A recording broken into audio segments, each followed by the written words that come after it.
últimos períodos, nos últimos dias e vem mais água por aí nos próximos dias. Mas aquilo que passou não muda, né? O impacto ficou e a Emater do Rio Grande do Sul informou aí uma média de 41,9% de redução nos principais grãos de verão, o levantamento que foi apresentado na última terça-feira na Expo Direto Cotrijal, lá em Não Me Toque. E nós convidamos para falar sobre essa situação do estado, mas também abordando aqui mais especificamente o Vale do Taquari, o Alano Tonin, que é engenheiro agrônomo e técnico regional da Emater.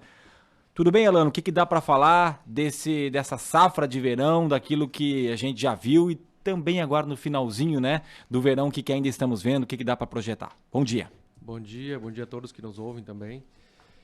Infelizmente, né, como nós projetávamos ali no final do ano, novembro para cá, a situação já estava preocupante, né, e se consolidou aquela expectativa de que haveríamos mais falta de chuva, né, no início do ano aí, janeiro.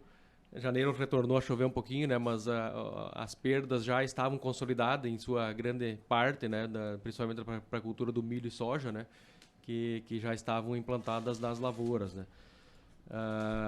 Foi lançado então nesse Expo Direto a expectativa de safra, não é a final ainda, digamos, mas a mais próxima da final, né, já que iniciou a colheita. Milho já está um pouco mais avançado, mas a soja também já iniciou.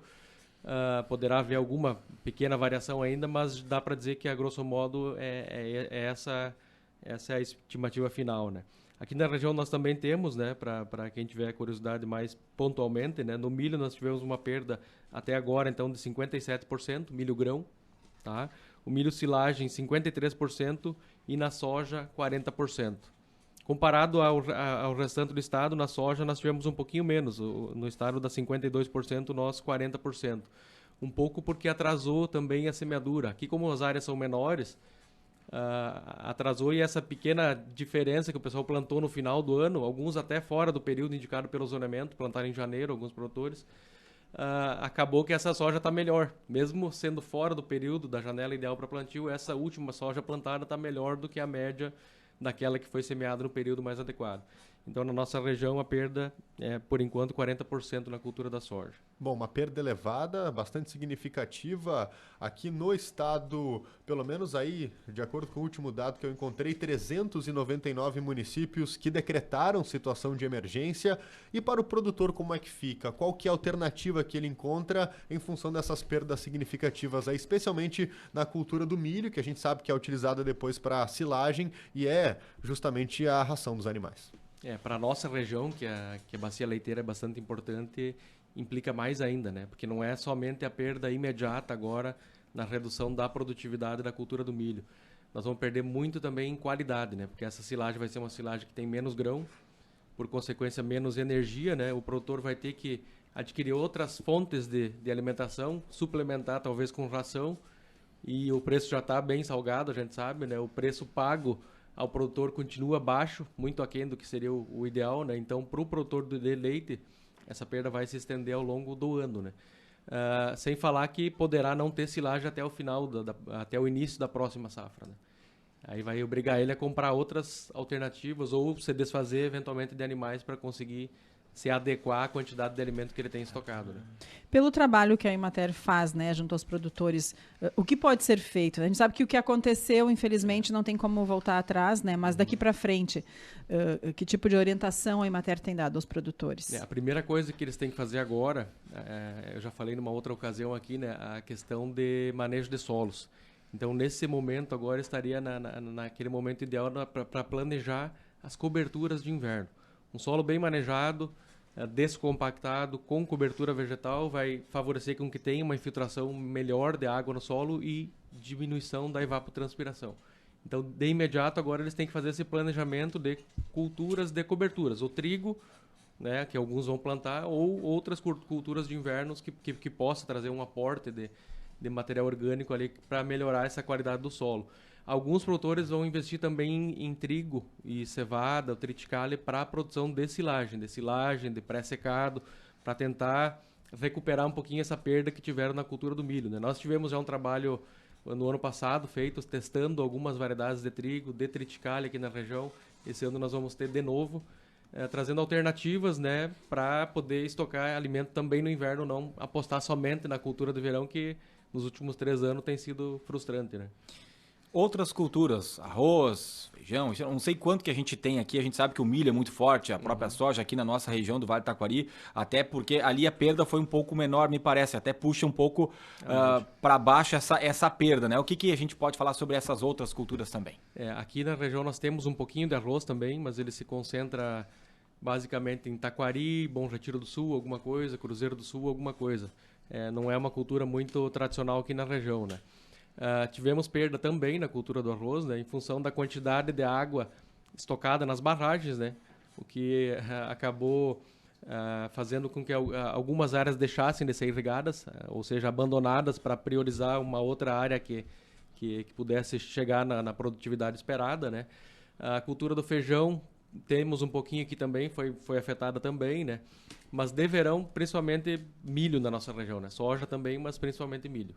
E pastagens, né? Pastagem também foi bastante, não é produção de grão, né? Mas foi bastante afetada, né? E novamente prejuízo aí para o produtor de leite. Tem um velho ditado que fala que se o produtor não planta, a cidade não come. E é importante também dar essa visão em relação ao aumento dos custos. A gente pode dizer que tem uma tempestade perfeita porque a cotação do dólar é elevada, a elevação do preço das commodities, a guerra na Ucrânia que também está impactando diretamente, a gasolina com preço nas alturas, o diesel subindo muito, o frete aumentando.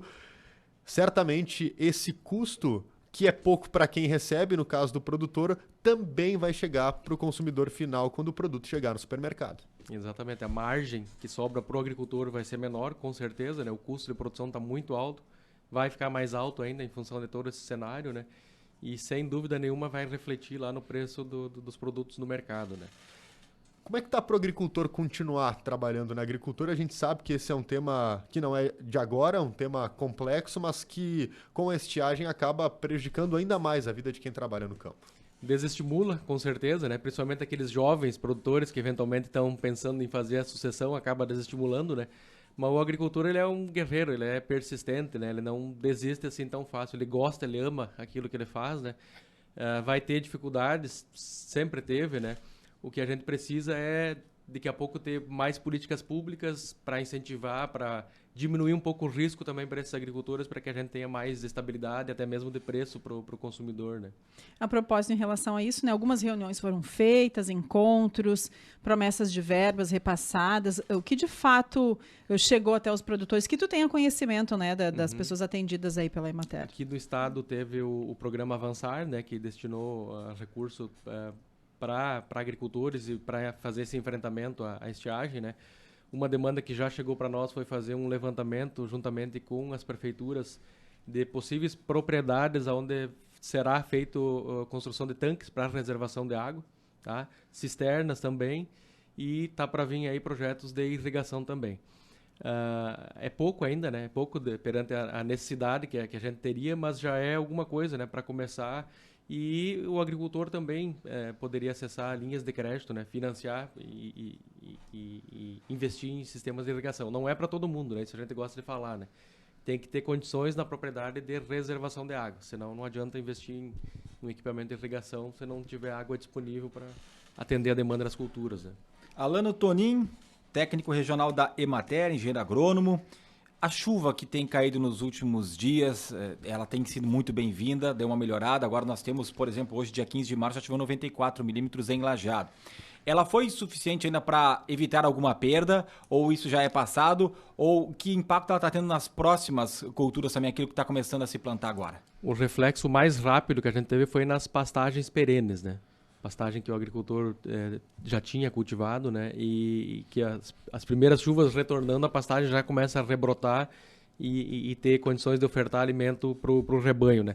Pro milho e para a soja, que foram semeados mais tardiamente, o milho safrinha, que o pessoal chama, né?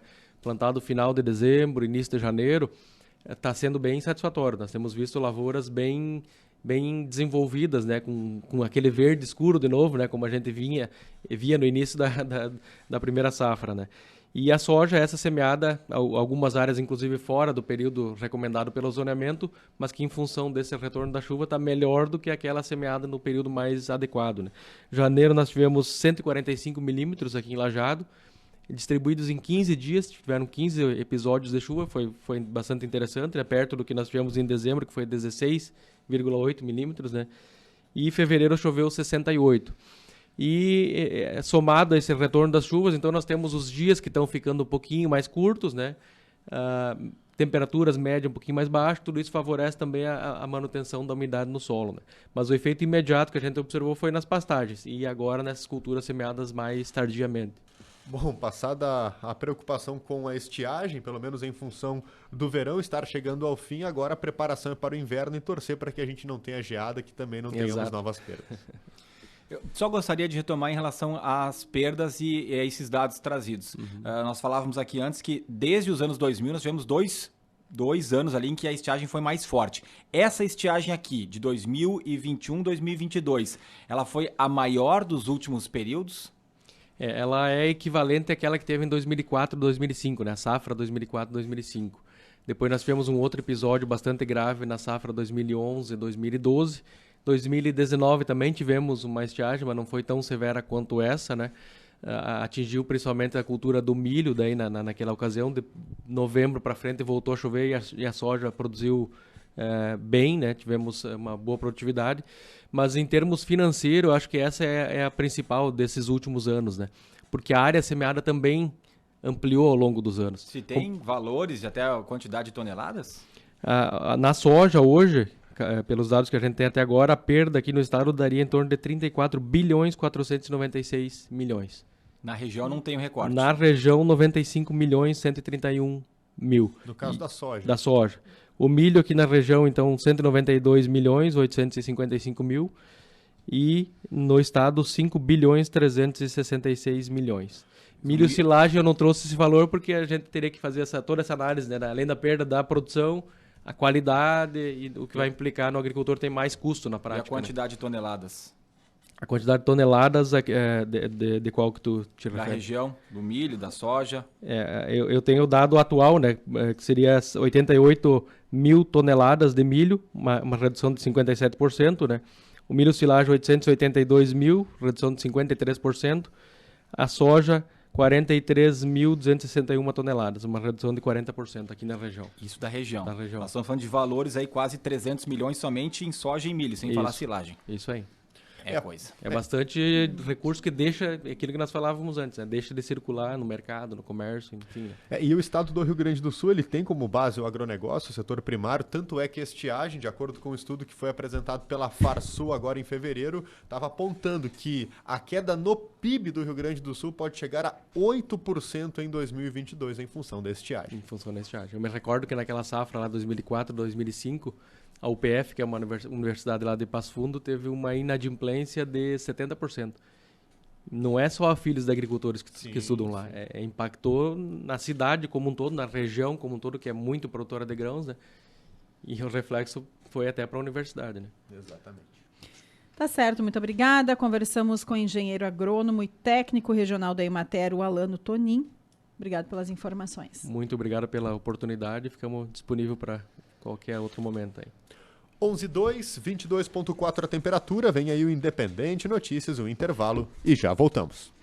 O Centro de Reprodução Humana Bruno